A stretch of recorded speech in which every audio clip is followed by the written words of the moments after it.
Hi geniuses, welcome to the channel Science Wizard. This channel is all about the science subject of classes 6th, 7th, 8th, 9th and 10th physics and chemistry. If you are new to my channel, you can subscribe to the channel for more science videos. And if you like the explanation, then please press the like button and you can share it with your friends, family and the classmates. So the topic which we are going to discuss today is chapter 8, class 7, physical and chemical changes. And in this topic, I have already made the 2 videos and we have covered till the topic like changes in energy, exothermic and endothermic reactions. And today we are going to start with the topic changes of state. ठीक है, तो यहाँ पे state represents the 3 states like solid, liquid and the gases. ठीक है, तो आपने ये ऑलरेडी देखा हुआ है कि फिजिकल चेंज जब भी होता है तो स्टेट में चेंज होता है. ठीक है, जैसे जो आइस है वो मेल्ट होके वाटर में कन्वर्ट हो जाती है और वाटर जो है वो फ्रीज होके आइस में कन्वर्ट हो जाता है. तो फिजिकल चेंजेस में तो there is change in state, पर क्या ड्यूरिंग द केमिकल रिएक्शन भी there is a change in state happens? So yes, in some chemical reaction there is a change in the physical state of the reactant and the product. अब जो physical states होते हैं like solid, liquid और gas, so the solid state is represented by the small S, the liquid state is represented by the small L, the gaseous state is represented by the small g, and there is one more state that is AQ and it stands for the aqueous. ठीक है, so the aqueous word is derived from the word aqua. So all of you know that aqua means water. So जो भी substance solid state में है, ठीक है, तो first of all we have to prepare the solution of it. Okay, तो जब भी किसी चीज का solution बनाएंगे तो आप उसको किस में mix करेंगे? Water में mix करेंगे. ठीक है, so जब भी किसी चीज को water में mix करके उसका solution बनाया जाता है तो वहां पे represent किया जाता है AQ, that is aqueous. Okay, so these are the symbols or the formulae of the reactant and product, जिसके थ्रू आप दिखा सकते हैं कि reactant पहले solid था, now it has converted into the liquid. ठीक है, in the product.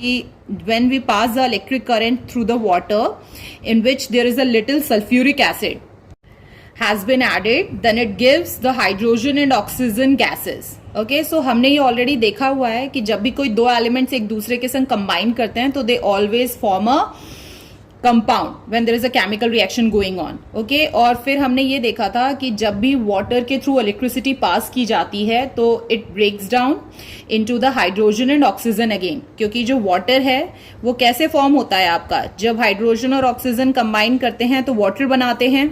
तो वाटर अगर ब्रेक डाउन होगा तो it again converts into hydrogen and oxygen, और वाटर को ब्रेक डाउन करके हाइड्रोजन और ऑक्सीजन में कन्वर्ट करने के लिए we have to pass the electric current through water.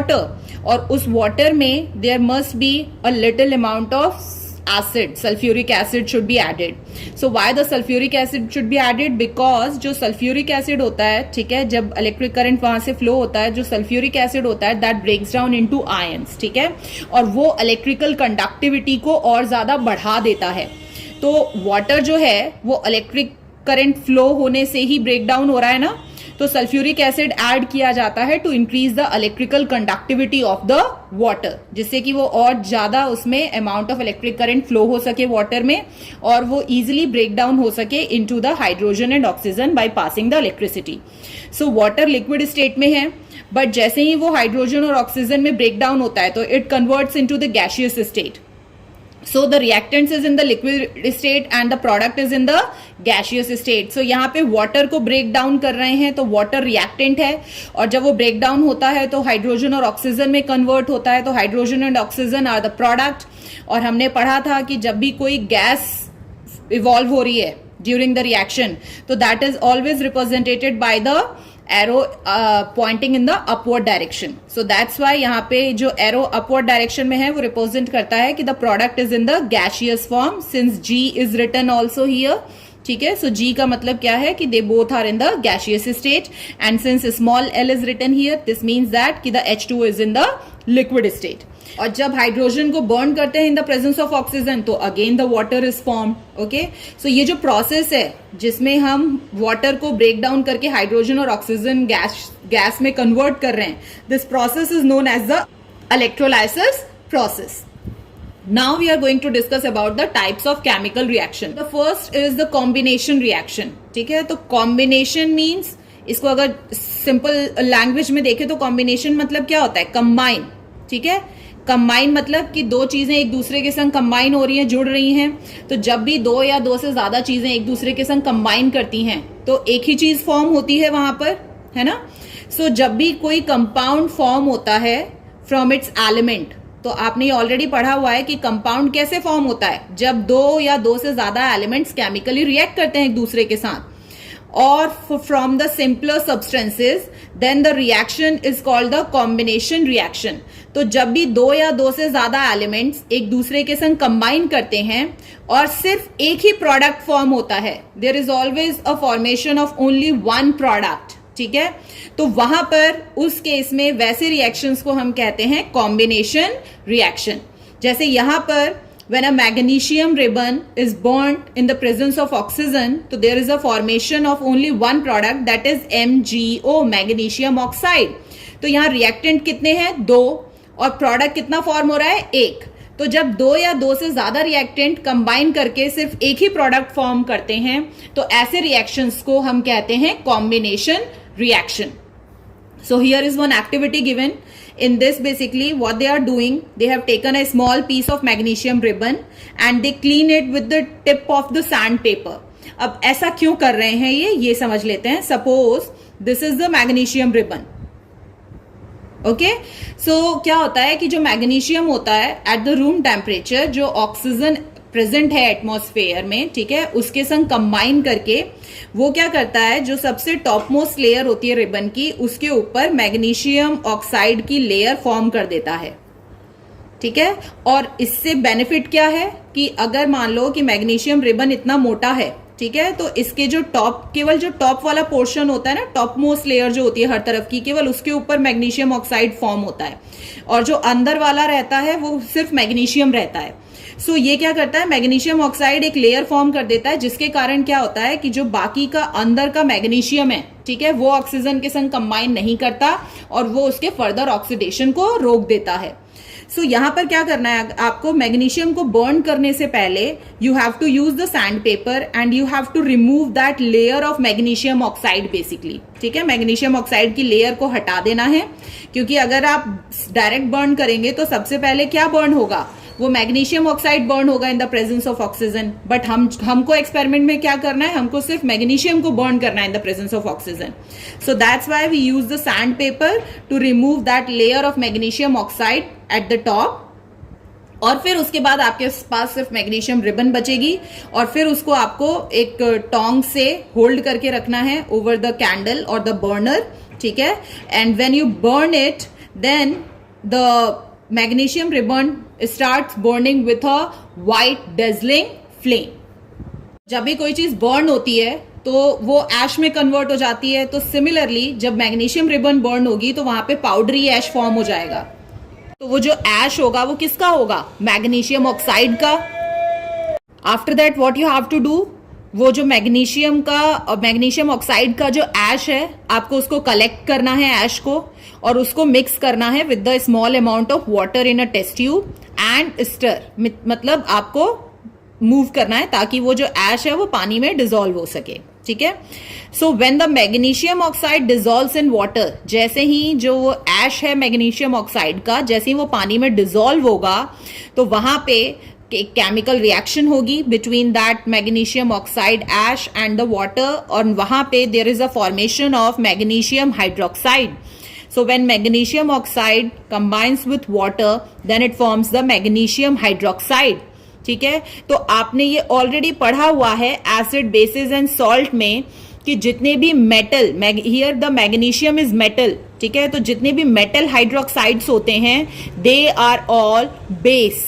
ठीक है, सो अब बेस को टेस्ट करने के लिए हमने पढ़ा हुआ है we can use the litmus paper.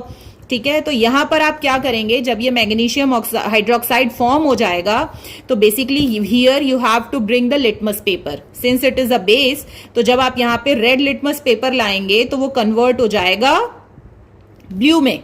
तो जैसे ही इसमें डालने पे रेड लिटमस पेपर अगर ब्लू में कन्वर्ट होता है तो दिस मीन्स दैट कि the magnesium hydroxide is formed and this is basic in nature.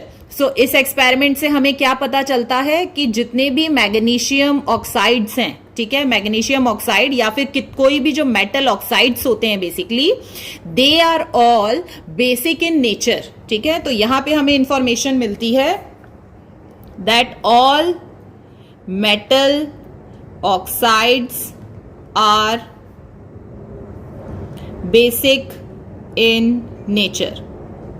ठीक है, basic in nature means they turn red litmus to blue. अब यहां पर दूसरा क्वेश्चन आपके दिमाग में आ रहा होगा कि यहां पे अगर मेटल ऑक्साइड बेसिक है तो फिर हमने डायरेक्ट वो जो ऐश था मेटल ऑक्साइड का उसमें ही हम लिटमस पेपर टच करवा लेते और हम टेस्ट कर लेते कि whether the litmus paper is changing colour और नॉट। सो वहां पर एक चीज हमेशा याद रखिएगा कि अगर आपको कभी भी चेक करना है, ठीक है, whether a substance is acidic और बेसिक, तो first you have to convert it into the solution form. ठीक है, क्योंकि कोई भी सब्सटेंस अपनी एसिडिक और बेसिक प्रॉपर्टी सॉलिड स्टेट में शो नहीं करता है। First you have to dissolve it in water, ठीक है, और उसका सॉल्यूशन बनाना पड़ेगा आपको, और उस सॉल्यूशन में जब आप लिटमस पेपर डालेंगे तो वहां पर there is a change in colour. And ऐसा क्यों होता है? जब भी कोई एसिडिक सब्सटेंस जो कि ऑलरेडी सॉलिड स्टेट में है और जब आप उसको पानी में डिसॉल्व करके उसका सॉल्यूशन बनाते हैं तो वहां पे क्या करता है, वाटर जो होता है वो ब्रेक डाउन करता है एसिड को, ठीक है, इनटू द आयंस। जैसे suppose HCl is the acid, ठीक है, तो अगर मैं इसको वाटर में मिक्स करूं तो वहां पर क्या होगा, वाटर हेल्प करेगा HCl को ब्रेक डाउन करने के लिए आयंस में। मतलब यहां पे फॉर्म हो जाएगा H+ और Cl- आयन। ठीक है, so due to the formation of these ions, H+ ions, ठीक है, वो शो करता है, कोई भी सब्सटेंस जो है वो अपनी एसिडिक प्रॉपर्टी शो करता है। ठीक है, और अगर बेस है कोई चीज, मान लो अगर कोई चीज बेस है तो बेस के केस में क्या होगा, जैसे ही आप उसको पानी में डिसॉल्व करोगे तो वहां पे देयर इज अ, जैसे NaOH इज द बेस। सो वहां पे जैसे ही आप पानी में डिसॉल्व करोगे तो वहां पे जो आयन फॉर्म होगा that is Na+ and OH- ion, this OH- ion. तो ये जो OH- आयन होता है, हाइड्रोक्साइड जो होता है, ये अगर प्रेजेंट है, ठीक है, किसी भी सब्सटेंस में हाइड्रोक्साइड आयन, तो वो बेस होगा। तो जब भी आप किसी सब्सटेंस को वाटर में डिसॉल्व करते हैं, ठीक है, तो किसी भी सब्सटेंस की एसिडिटी और बेसिसिटी को चेक करने के लिए आपको सबसे पहले you have to dissolve it in water, you have to prepare the solution. और जब आप उसको डिसॉल्व करते हैं तो वो आयंस में ब्रेक डाउन होता है, and due to the presence of this H+ ion वो सब्सटेंस एसिडिक प्रॉपर्टी शो करता है। और अगर आप बेस को डिसॉल्व करेंगे पानी में तो वहां पे भी वो आयंस में ब्रेक डाउन होगा, और due to the presence of this OH- ion वो सब्सटेंस बेसिक प्रॉपर्टी शो करता है। So now the next is when the nitrogen reacts with hydrogen, so there are two reactants, ठीक है ना, and there is a formation of only one product, that is the ammonia. So that's why this is also a combination reaction. सबसे easy reaction होती है कि जब carbon burn होता है in the presence of oxygen, तो यहाँ पे कार्बन डाइऑक्साइड फॉर्म हो जा रहा है। ठीक है, सो यहाँ पे कार्बन और oxygen, there are the two reactants and carbon dioxide form हो रहा है। Let me give you one more example. When hydrogen combines with oxygen it forms water। तो यहाँ पे भी देखिए हाइड्रोजन और ऑक्सीजन दो रिएक्टेंट्स हैं, पर प्रोडक्ट कितने फॉर्म हो रहे हैं, एक। तो ऐसी कोई भी रिएक्शन जहां पे दो या दो से ज्यादा रिएक्टेंट्स केमिकली कंबाइन करके केवल एक ही प्रोडक्ट बनाते हैं, ठीक है, तो उनको हम कहते हैं combination reaction. So I have given you 2 more examples जो कि इजी हैं आपके लिए याद रखना, तो आप कोई भी रिएक्शन लिख सकते हैं। Now the next one is the decomposition reaction. ठीक है, तो डिकम्पोज मतलब कि आपने ये ऑलरेडी पढ़ा है कि जितने भी डेड ऑर्गेनिजम्स होते हैं, ठीक है, वो डिकम्पोज होते हैं। आपका जो बॉडी है वो सुना है आपने कि 5 तत्वों से मिलके बना है ना, हवा, आग, पानी और भी 2 तत्व, ठीक है, धरती, आकाश। सो जब भी कोई चीज डिकम्पोज होती है तो वो क्या हो रही है, बेसिकली ब्रेक डाउन हो रही है। ठीक है, तो मतलब जिनसे वो मिलके बनी है वो डिकम्पोज होके वापस उन्हीं में कन्वर्ट होने वाली है। सो यहां पर जैसे मान लो कि अगर डिकम्पोजिशन रिएक्शन में क्या ध्यान देना है कि वहां पे रिएक्टेंट एक ही होता है, और प्रोडक्ट 2 या 2 से ज्यादा भी हो सकते हैं. So decomposition reaction is exactly opposite of the combination reaction. और डिकम्पोजिशन रिएक्शन करवाने के लिए, किसी को भी डिकम्पोज करवाने के लिए, you require the condition like by heating कोई चीज डिकम्पोज हो सकती है, या फिर by passing the electricity through it. तो जैसे यहाँ एक एग्जाम्पल दिया हुआ है कि when calcium hydroxide is heated, calcium oxide and steam are produced. तो calcium hydroxide there is only one reactant. ठीक है, इसको अगर आपको नाम याद हो तो इसको स्लेग लाइम कहते हैं, या फिर इसको लाइम वाटर भी कहते हैं. ठीक है, तो ये कन्वर्ट हो गया कैल्शियम ऑक्साइड और वाटर में. सो रिएक्टेंट एक, product 2. So that's why it is considered as a decomposition reaction. Similarly, when copper carbonate is heated, it decomposes into copper oxide and carbon dioxide. So, copper carbonate वाली ये जो reaction है ये हमने change in colour में भी पढ़ी थी. वहां पे copper carbonate is green in color and it converts into the black color due to the formation of copper oxide. So, it is the same reaction which you can use at the two places. You can use it in the decomposition reaction also, and you can use it in the change in color reaction also. ठीक है, सो यहाँ पर copper carbonate जो है वो break down होता है copper oxide और कार्बन डाई ऑक्साइड में. तो the reactant is 1 and the products are 2. Clearly अभी आपको बताया गया था कि जब भी वाटर के थ्रू इलेक्ट्रिक करंट पास की जाती है जिसमें बहुत ही कम अमाउंट में सल्फ्यूरिक एसिड ऐड किया जाता है, तो वहां पे वो भी डिकम्पोज हो जाता है into the hydrogen and oxygen gases. ठीक है, तो यहाँ पे जो इलेक्ट्रोलाइसिस ऑफ वाटर है, ठीक है, तो electrolysis of water means break down of water by passing the electricity through it into the hydrogen and oxygen. This process is also known as the decomposition process and the reaction is the decomposition reaction because reactant एक है, product कितने form हो रहे हैं? 2. Now the next one is the single displacement reaction. ठीक है, तो displacement का मतलब क्या है? यहाँ पे डिस्प्लेस कर देना. तो यहाँ पे क्या हो रहा है? किसी एक चीज को हटाया जाएगा उसकी जगह से. तो एक चीज हमेशा याद रखना, किसी भी चीज को अगर आपको डिस्प्लेस करना है, ठीक है, कोई किसी को डिस्प्लेस कर रहा है तो इसका मतलब कि वो उससे ज्यादा पावरफुल है, तभी वो जो लेस पावरफुल है उससे उसको डिस्प्लेस कर पा रहा है. तो यहाँ पे हम पढ़ने वाले हैं सिंगल डिस्प्लेसमेंट रिएक्शन, मतलब कि कोई एक सब्सटेंस जो है वो किसी एक दूसरी चीज को डिस्प्लेस करेगा रिएक्शन में से. अब कैसे होता है देखो, इस तरह के केमिकल रिएक्शन में एक एलिमेंट रिप्लेस करता है दूसरे एलिमेंट को उसके कंपाउंड से. ठीक है, जैसे मान लो कि यहां पर ये है BC इज द कंपाउंड, ठीक है, and A is the element. तो यहां पर जो A है वो B और C में से किसी एक को डिस्प्लेस कर देगा, हटा देगा. ठीक है, अब A अगर मान लो B को हटा रहा है तो A B को तभी हटा पाएगा ना जब वो उससे ज्यादा पावरफुल हो. तो यहां पे एलिमेंट्स के केस में पावर का मतलब होता है रिएक्टिव. ठीक है, यहां पे स्ट्रेंथ की बात नहीं हो रही, यहां पे रिएक्टिविटी की बात हो रही है, कौन ज्यादा रिएक्टिव है. अगर आपको याद हो तो हमने वो रिएक्शन पढ़ी थी जिसमें कि हम जब भी कोई भी मेटल किसी एसिड के संग कंबाइन करता है तो वो फॉर्म करता है सॉल्ट और हाइड्रोजन गैस. ठीक है, तो जैसे यहां पे अगर आपने पढ़ा Mg plus HCl gives MgCl2 plus H2. तो यहां पर आप क्या देख रहे हो कि जो HCl है, ठीक है, Mg क्या कर रहा है, इसमें से हाइड्रोजन को डिस्प्लेस कर दे रहा है, हटा दे रहा है, और वहां पर आप खुद की जगह लेके MgCl2 बना दिया और देखो हाइड्रोजन अलग हो गया है. सो मैग्नीशियम हाइड्रोजन को कब डिस्प्लेस कर पाएगा? जब मैग्नीशियम ज्यादा रिएक्टिव होगा as compare to the hydrogen. ठीक है, तो सिंगल डिस्प्लेसमेंट का मतलब कि एक एलिमेंट जो है वो दूसरे एलिमेंट को उसके कंपाउंड में से डिस्प्लेस करके नया कंपाउंड फॉर्म कर देता है. तो यहां पर देखो A ने B को डिस्प्लेस कर दिया और AC कंपाउंड फॉर्म कर दिया और B बाहर आ गया. इसका मतलब कि A ज्यादा रिएक्टिव है B से, तभी A B को हटा पाया, डिस्प्लेस कर पाया. सो सिमिलरली आयरन ज्यादा रिएक्टिव होता है कॉपर से.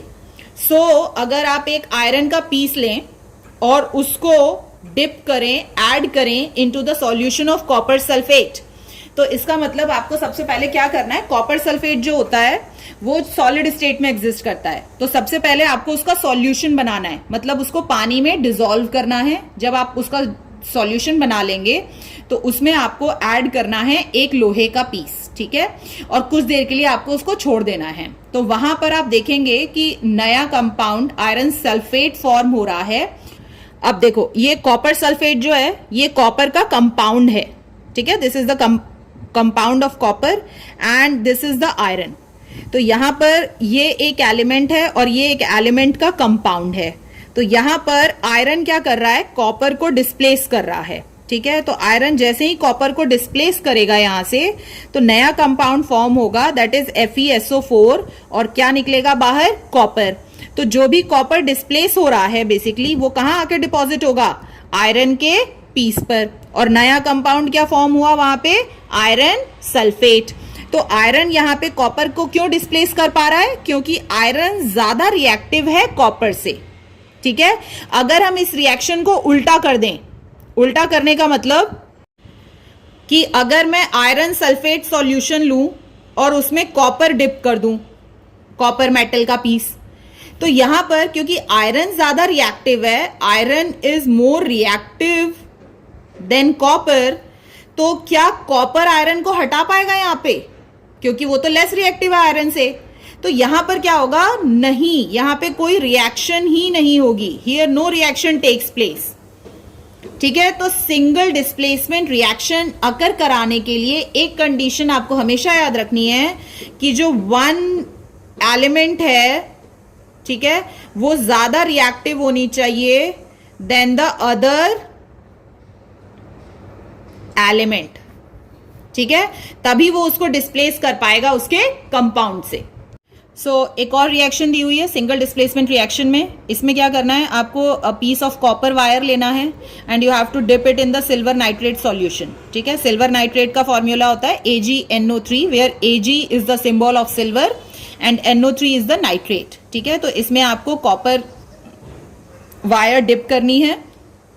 तो थोड़ी देर बाद आप देखेंगे कि वहां पे जो कलर है सॉल्यूशन का वो चेंज हो जाता है टू द ब्लूइश, ठीक है, due to the formation of the copper nitrate.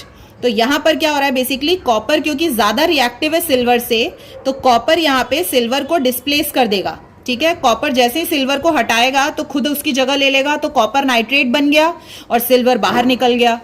So this is the single displacement reaction. यहाँ पे एक एलिमेंट दूसरे एलिमेंट को डिस्प्लेस कर रहा है उसके कंपाउंड से।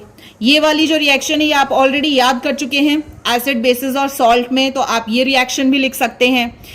आपको बहुत ज्यादा रिएक्शंस याद करने की जरूरत नहीं है, एक ही रिएक्शंस बहुत सारी जगह पर यूज हो सकती है।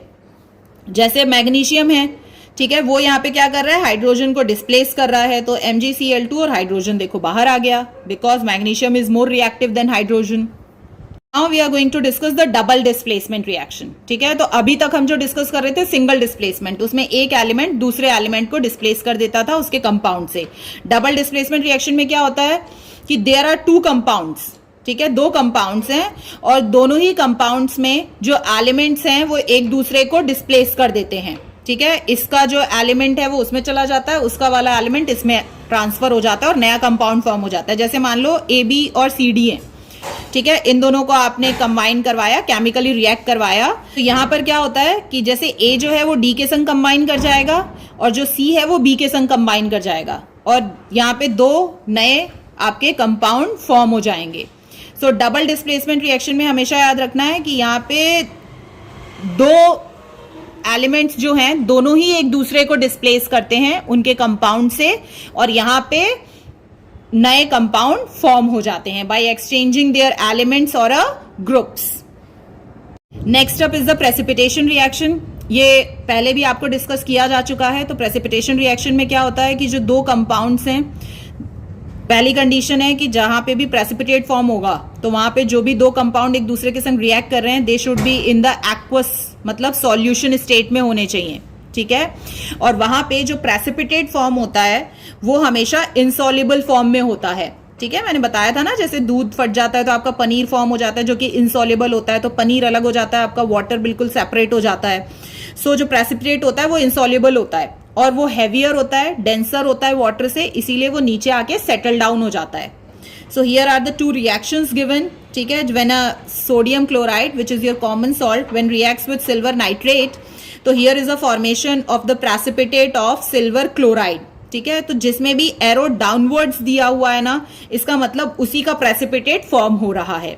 सो यहाँ पे सिल्वर क्लोराइड जो है वो इनसॉल्युबल होगा वाटर में और इसका प्रेसिपिटेट फॉर्म हुआ है, तो ये नीचे आके सेटल डाउन हो जाएगा. क्योंकि ये हैवियर होते हैं और नीचे आके सेटल हो जाते हैं, इसीलिए इनके लिए एरो डाउनवर्ड्स की तरफ लगाया जाता है और NaNO3 फॉर्म होता है. सिमिलरली यहाँ पे आपको एक्वस सोडियम कार्बोनेट लेना है. Sodium carbonate obviously solid state में होता है, you have to prepare the solution of it और फिर उसको कॉपर सल्फेट में आपको मिक्स करना है. तो कॉपर सल्फेट भी सॉलिड फॉर्म में होता है, आपको उसका भी एक्वस सॉल्यूशन बनाना पड़ेगा. और जैसे ही आप उन दोनों को कंबाइन करवाएंगे तो वहां पर सोडियम सल्फेट बनता है और कॉपर कार्बोनेट का प्रेसिपिटेट फॉर्म हो जाता है. सो प्रेसिपिटेशन रिएक्शन में बस एक चीज ध्यान रखनी है कि जब भी प्रेसिपिटेशन रिएक्शन अकर होगा तो वहां पे जो भी कंपाउंड रिएक्ट कर रहे हैं they should always in a aqueous और द सॉल्यूशन स्टेट. और अगर दोनों सॉल्यूशन स्टेट में नहीं है तो at least one of the compound should always be in the solution state, then only there the precipitation reaction can occur. Now the next up is the neutralization reaction. As the name suggests, neutralize कर रहे हैं. ठीक है, तो कौन neutralize करते हैं एक दूसरे को, हम ऑलरेडी पढ़ चुके हैं एसिड बेसिस और सॉल्ट में. जो एसिड्स होते हैं वो बेस जो होते हैं उनको न्यूट्रलाइज कर देते हैं टोटली और वहां पे उनको न्यूट्रलाइज करके they form a new substance like salt and water. ठीक है, जो कि ना एसिडिक प्रॉपर्टी शो करते हैं ना बेसिक प्रॉपर्टी शो करते हैं. सो जब भी एसिड और बेस एक दूसरे के संग कंबाइन करते हैं, अब यहाँ पे एक चीज अगर आप नोटिस करोगे तो देखो एसिड में H और A लिखा है और बेस में B और OH लिखा है. तो अभी मैंने आपको एक्सप्लेन किया था कि जितने भी एसिड्स होते हैं उनमें हाइड्रोजन जरूर होता है और जितने भी बेस होते हैं उनमें OH आयन जरूर होता है.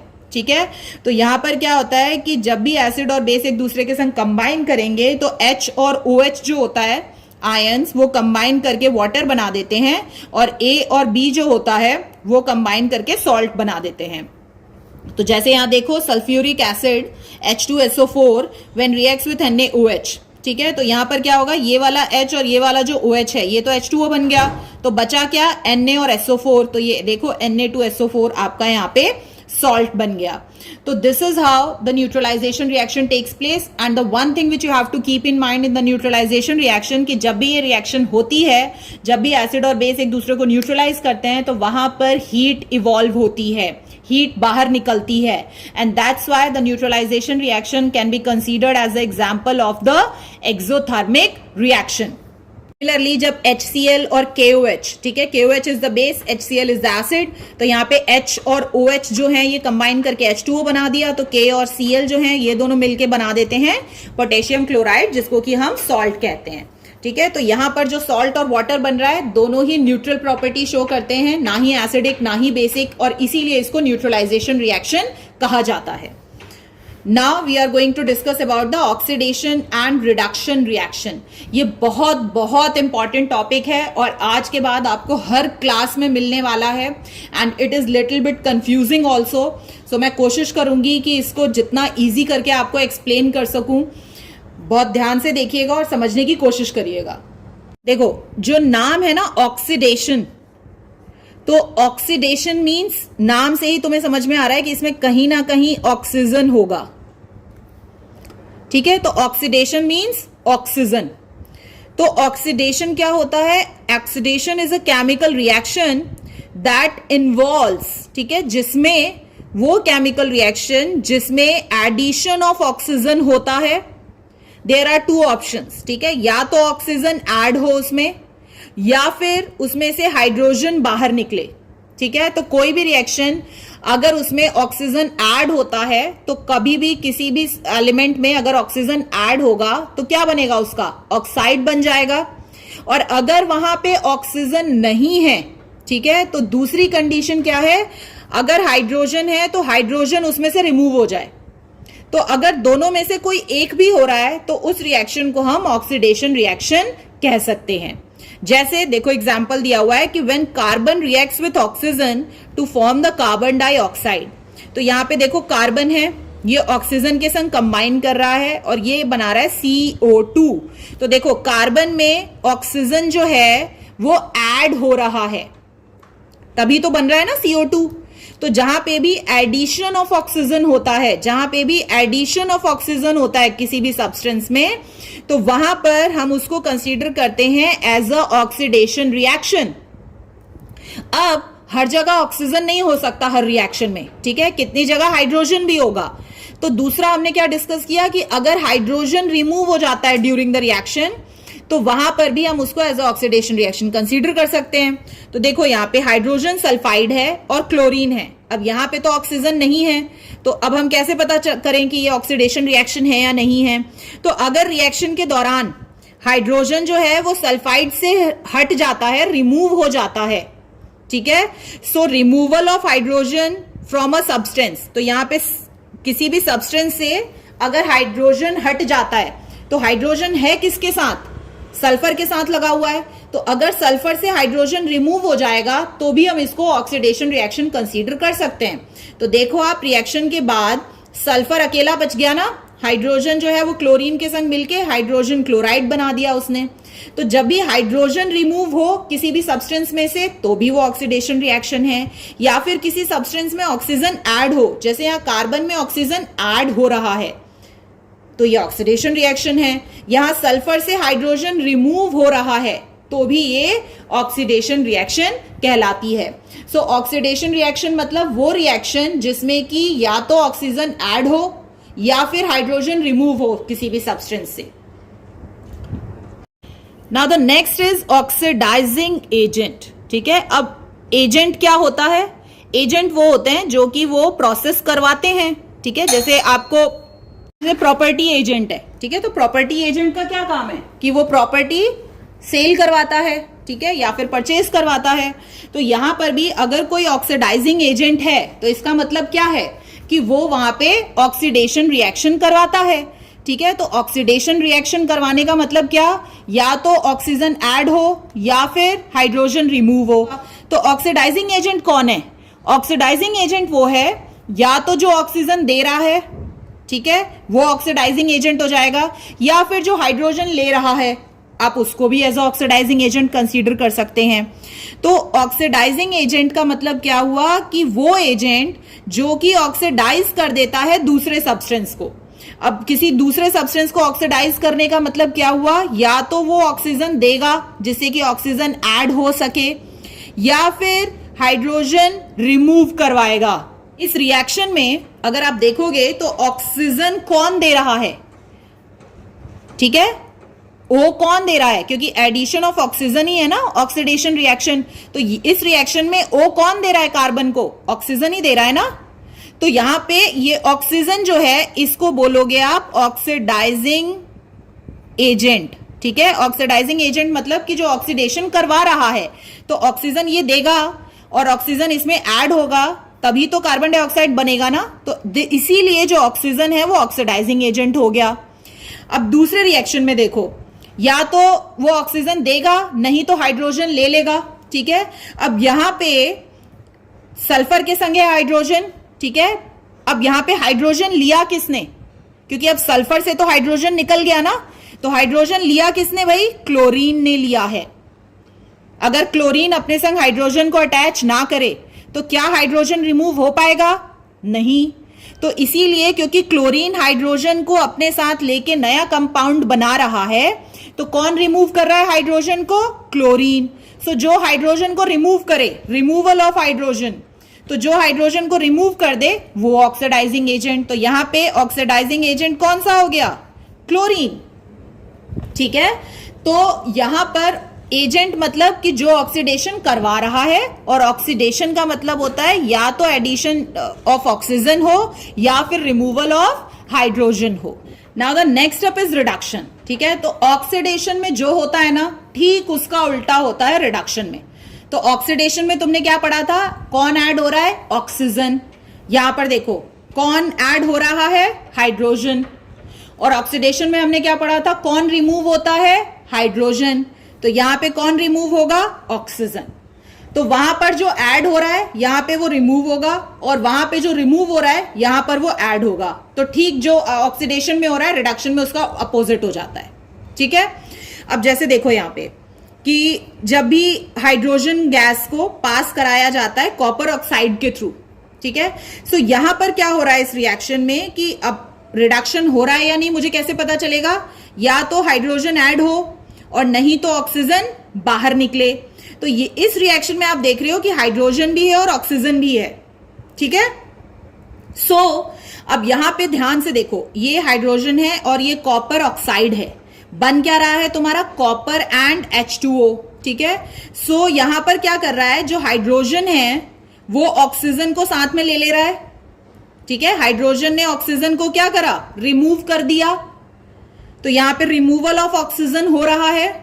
ठीक है, सो यहां पे ऑक्सीजन रिमूव हो रहा है। तो रिमूवल ऑफ ऑक्सीजन कहीं पर अगर हो रहा है तो we can consider that as a oxidation reaction. तो यहां पर कॉपर बच गया खाली और ऑक्सीजन हाइड्रोजन के संग चला गया, इसलिए इसने H2O बना दिया। कॉपर ऑक्साइड रिड्यूस हो गया मतलब उसका रिडक्शन हो गया। रिडक्शन हो गया मतलब वहां पे उसमें जो ऑक्सीजन था वो रिमूव हो गया। ठीक है, तो यहां पे ऑक्सीजन रिमूव हो गया इसलिए कॉपर ऑक्साइड रिड्यूस हो गया, और देखो यहां पे सिर्फ कॉपर बच गया और यहां पे वाटर फॉर्म हो गया। तो जहां पे भी ऑक्सीजन रिमूव हो रहा है, ठीक है, so in this reaction oxygen is removing from copper and that's why it is called the reduction reaction. और दूसरी कंडीशन में हमने क्या देखा था? या तो हाइड्रोजन ऐड हो ड्यूरिंग द रिएक्शन। तो यहां पे देखो क्लोरीन है और हाइड्रोजन है, तो यहां पे जब हाइड्रोजन क्लोरीन के संग ऐड होगा तभी HCl बनेगा। तो यहां पे हाइड्रोजन ऐड हो रहा है क्लोरीन में, so that's why it is called the reduction reaction. ठीक है, तो रिडक्शन में क्या होता है? या तो हाइड्रोजन ऐड हो और नहीं तो ऑक्सीजन रिमूव हो। तो पहले वाले रिएक्शन में क्या हो रहा है? ऑक्सीजन रिमूव हो रहा है कॉपर से, और दूसरे वाले में क्या हो रहा है? हाइड्रोजन ऐड हो रहा है क्लोरीन में। So that's why both of them are called the reduction reactions. Oxidizing agent था, ठीक वैसे ही रिड्यूसिंग एजेंट होगा। तो रिड्यूसिंग एजेंट मतलब कि वो एजेंट या तो जो ऑक्सीजन हटा ले या फिर जो हाइड्रोजन को दे, क्योंकि यहां पे तो रिडक्शन प्रोसेस में क्या होता है? हाइड्रोजन ऐड होता है, तो जो हाइड्रोजन दे रहा है वो रिड्यूसिंग एजेंट हो जाएगा। या फिर दूसरा ऑप्शन है कि वो ऑक्सीजन को हटा ले, तो कोई भी ऐसा एलिमेंट या सब्सटेंस जो कि ऑक्सीजन को रिमूव कर देता है उसके कंपाउंड में से, तो उसको हम कंसीडर कर सकते हैं एज ए रिड्यूसिंग एजेंट। यहां पर देखो कॉपर ऑक्साइड था, ठीक है, अब कॉपर ऑक्साइड में से ऑक्सीजन को रिमूव करा, तो ऑक्सीजन को किसने रिमूव करा? हाइड्रोजन अगर ऑक्सीजन को ना अपनी तरफ ले और वाटर ना बनाए तो क्या ऑक्सीजन रिमूव हो पाएगा? नहीं। तो यहां पे हाइड्रोजन जो है वो रिमूव कर रहा है ना ऑक्सीजन को, तो that's why here hydrogen is called the reducing agent. ठीक है, and in the second reaction addition of hydrogen, तो हाइड्रोजन कौन दे रहा है? हाइड्रोजन ही दे रहा है यहां पे हाइड्रोजन ऐड होने के लिए, तो यहां पे hydrogen is the reducing agent. So reducing agent is the one that can reduce the other substance by removing the oxygen from them और by supplying the hydrogen to them. So पहली reaction में जो copper oxide और hydrogen की थी उसमें hydrogen is the reducing agent. क्यों? क्योंकि भाई वो रिमूव कर रहा है ऑक्सीजन को कॉपर ऑक्साइड से। और दूसरे रिएक्शन में क्लोरीन और हाइड्रोजन वाले रिएक्शन में hydrogen is the reducing agent. क्यों? क्योंकि भाई वो हाइड्रोजन को सप्लाई कर रहा है क्लोरीन को। So this is how the oxidation and reduction reaction takes place, and these are the oxidizing and reducing agents. Now we are going to discuss the oral questions. So the two chemicals in a solution form, कोई भी दो chemicals जब solution form में react करते हैं तो वो form करते हैं इनसॉल्युबल सॉलिड, जो कि पानी में घुल नहीं सकता ऐसा सॉलिड केमिकल रिएक्शन के बाद, और वो सेटल डाउन हो जाता है एट द बॉटम। ठीक है, तो ऐसा किस रिएक्शन में होता है? ऑब्वियसली जिसमें सॉलिड नीचे आके सेटल डाउन हो जा रहा है, that is known as the precipitation reaction. ठीक है, प्रेसिपिटेशन रिएक्शन है वो। Next, in which reaction will the heat be release, exothermic और एंडोथर्मिक. सो आप नाम से ही याद रख सकते हैं. Exo means exit, thermic means heat. तो हीट एग्जिट कर रही है, बाहर निकल रही है, रिलीज हो रही है. तो किस रिएक्शन में हीट रिलीज होती है? एक्सोथर्मिक में. Nitrogen plus oxygen gives nitrogen dioxide. What type of reaction is this?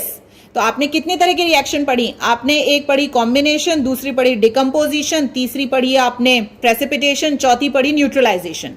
सो जब दो रिएक्टेंट्स हैं और एक ही प्रोडक्ट फॉर्म होता है तो किस तरह की रिएक्शन होती है वो? यहां पे ये कंबाइन करके एक ही चीज बना रहे हैं. सो that's why it is a combination reaction. Next, what is the characteristics of the reaction? Mn plus Pq gives Mq plus Pn. ठीक है, तो यहां पे आप देखो M N के साथ जुड़ा है और P Q के साथ जुड़ा है, बट यहां पे M और Q एक दूसरे के साथ जुड़ के बना रहे हैं और P और N एक दूसरे के संग जुड़ के दूसरा कंपाउंड बना रहे हैं. तो यहां पे क्या हो रहा है? दोनों एक दूसरे को डिस्प्लेस कर रहे हैं, तो इसको हम कहते हैं डबल डिस्प्लेसमेंट. ठीक है, this is known as the double displacement reaction. Next, which of the following is true for a substance that is oxidized in a chemical reaction? वो सब्सटेंस जो कि ऑक्सीडाइज हो रहा है. ठीक है, अब ऑक्सीडाइज हो रहा है मतलब कि जिसका ऑक्सीडेशन हो रहा है. ऑक्सीडेशन होने का मतलब कि या तो ऑक्सीजन ऐड हो रहा है उसमें या फिर उसमें से हाइड्रोजन को निकाला जा रहा है. ठीक है, तो वो ये पूछ रहा है कि इनमें अगर कोई सब्सटेंस ऑक्सीडाइज होता है, इनमें से कौन सा सच है उसके लिए?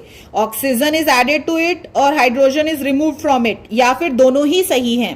तो अगर किसी सब्सटेंस में ऑक्सीजन ऐड होता है तो ऑब्वियसली वो ऑक्सीडेशन है, या फिर हाइड्रोजन रिमूव होता है तो भी वो ऑक्सीडेशन है ना? हमने अभी डिस्कस किया था. तो यस, बोथ आर ट्रू.